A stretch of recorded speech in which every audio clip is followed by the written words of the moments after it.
As I said earlier, this sermon was inspired by a phone call I got from a congregant in the fall. In light of some act of violence and the fact that I can't remember which one says something about how many of these there have been. But in the light of whatever it was that was happening, they wanted to know why nonviolence is being touted. The question wasn't specific to Community Church with our longtime commitment to nonviolence, but we were implicated in her question. She wanted to know why, as a Black woman, she was supposed to respond to violence with nonviolence. Why, she asked, were Black people constantly being told to turn the other cheek? I could do a whole exegesis on the term turn the other cheek, which is biblical and credited to Jesus. It doesn't matter, though, what it meant at the time. Today, the term is used to mean don't strike back.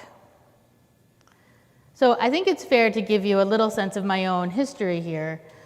When I was in college, I had a completely transformative spiritual awakening, a deep and profound falling in love with all of life, all of it, flowers, trees, ducks, people, every person, all of them, everyone I saw, and the God who held us all together.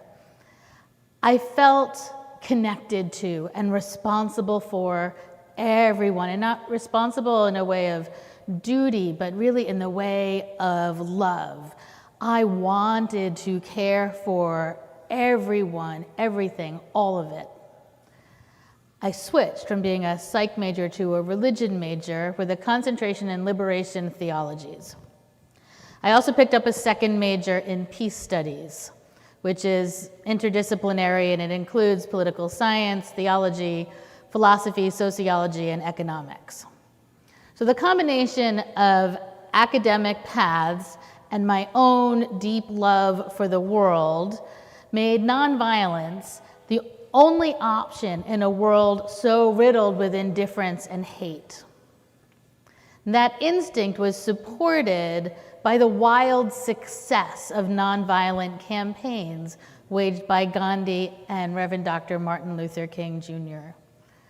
Having studied both in depth, I felt confident that nonviolence was the means and the goal for social movements and the way to achieve power where that seemed impossible.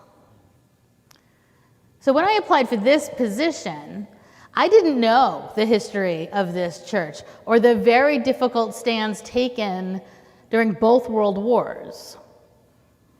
I learned more about that when I was a candidate meeting with the search committee, and I was given the question, it was done very casually over dinner one night, should the US have fought in the Second World War?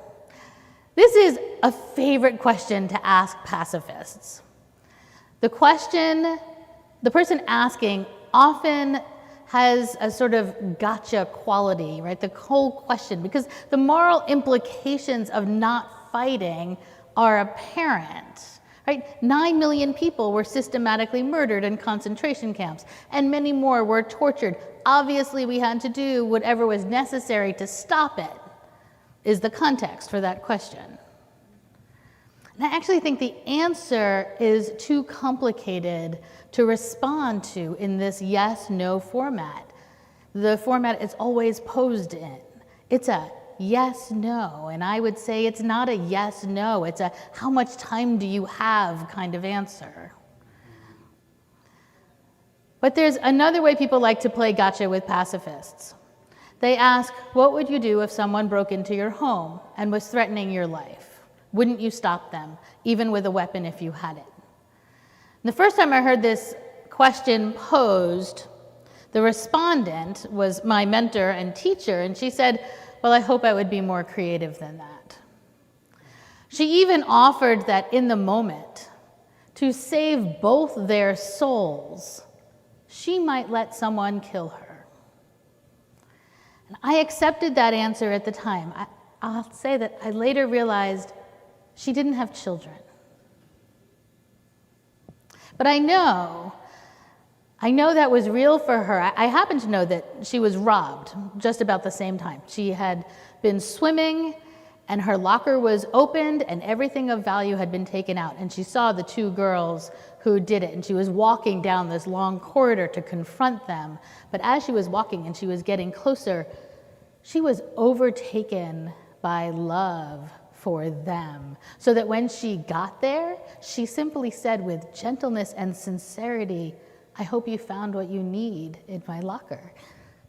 Consider it my gift." So I tell you that story because I know that were she confronted in her home, she would in fact seek to save both souls by not fighting back. But would we all? And should we? Is that the most moral response to someone invading our homes seeking to hurt us? Is it the most moral response on the street? Is nonviolence righteous or absurd? So one of our most celebrated ministers, Reverend John Haynes Holmes, minister in some capacity here from 1906 till his death in 1964, announced his pacifism before the U.S. entered World War I. On April 3rd, 1917, he preached a sermon he titled, "A Statement to My People on the Eve of War." He preached it right on the corner of 34th and Park in our old church. And in it he declared, and I apologize for this masculine binary language that was common in his time, he said, "Therefore, I would make it plain that so long as I am your minister, this church will answer no military summons. So long as I am priest, this altar shall be consecrated to human brotherhood, and before it shall be offered worship only to that one God and Father of us all, he who hath made of one blood all nations of men for to dwell together on the face of earth." At the time, churches were being asked to become armories, storing weapons to be used in war. He refused. The soon-to-be renamed community church agreed with him and reiterated for him and for themselves that he was their minister and moral leader. He was willing to leave if the congregation wanted, but they did not. In fact, the church grew in both numbers and faith. There are many ways to approach the question of violence and war. The just war theory tells us that the war in Ukraine is just. The Israeli attack on Gaza, though, does not meet the criteria at this point. I can outline that for you sometime if you want. The just war theory was written by Augustine, who thought there needed to be a way to justify war in some circumstances because theoretically Christians were pacifists. As the Roman Empire collapsed and danger abounded, Augustine outlined the ways to engage war morally. His theory has been adopted, if also debated, around the world and through time in a way that I am sure he could never have imagined. Pacifism has been a constant strain through the centuries, with many specific examples largely grounded in religious and spiritual traditions. Gandhi codified it and wielded it to great success. Reverend Dr. Martin Luther King, using his example, transformed our own country as a result of his work. So all of this leads to our member asking why we seem to hold the moral expectation that Black people shouldn't fight back. Really, that no one should fight back. That not fighting is the spiritual and righteous way. As a white person, as a person who has at times been passionate about nonviolence, the question has become a charge or a call to find a better, thicker, more satisfying answer. Resisting the temptation to make this into a lecture and not a sermon, I will nonetheless try and put this question into a little bit of context. Henry David Thoreau's essay, Civil Disobedience, was foundational for Holmes, Gandhi, and King. In it, Thoreau outlines his general philosophy about government, which essentially assumes all governmental systems are corrupt and designed only to serve themselves. He saw war as an arm or a tool for that corruption and refused to participate, going so far as to be jailed for not paying his taxes, a protest quickly interrupted by a friend who paid the bill in his absence. Thoreau wrote the essay as a way of calling people to action to end slavery. His framework was the understanding that slavery was legal, that government created and maintained laws, and that those laws themselves were immoral. The moral response is non-compliance to the law. It was the concept of non-compliance that resonated with those who were influenced by his writing. And to be clear, though, Thoreau's stand on nonviolence wasn't so simple. He had a general stand against violence, but he also supported the abolitionist John Brown, who did take up arms. Thoreau was active in the Underground Railroad. His commitment to noncompliance was to help people disobey the unjust laws that kept humans enslaved. He saw nonviolent resistance as a powerful tool, but not the only one. Gandhi read Thoreau and adopted the English name for his movement. He said that he couldn't find a way to translate satyagraha, which is an Indian term, into English for his oppressors to understand. So he called it civil disobedience. Satyagraha is more complicated, though. It translates more closely to the word truth. The truth it reveals is of our radical interconnectedness. In Hinduism, all beings are of the same body. We live in an illusion of separation. Violence against your neighbor is violence against yourself. Civil disobedience makes sense insofar as it advocates resistance to immoral systems. It doesn't, in the way it was imagined by Thoreau, address harm to individual people. For Gandhi, though, there is no difference. We cannot harm others without harming ourselves, without harming the whole of which we are all part. And the power of the movement he created required several things. One was that people he was resisting were themselves concerned with morality. They saw themselves as acting on behalf of the law and government, which they considered a moral choice. And second, they needed people willing not to comply with immoral laws. And third, his movement required witness, bystanders, who themselves had to make choices about which side appeared most moral. So the idea was to resist immoral laws enforced by moral people, with others watching so they could see the immorality of the law themselves. Not fighting back was a critical part of the strategy. If people fought, they'd be blamed for the harm done to them. King adopted the same stand, and he did it in the time of television.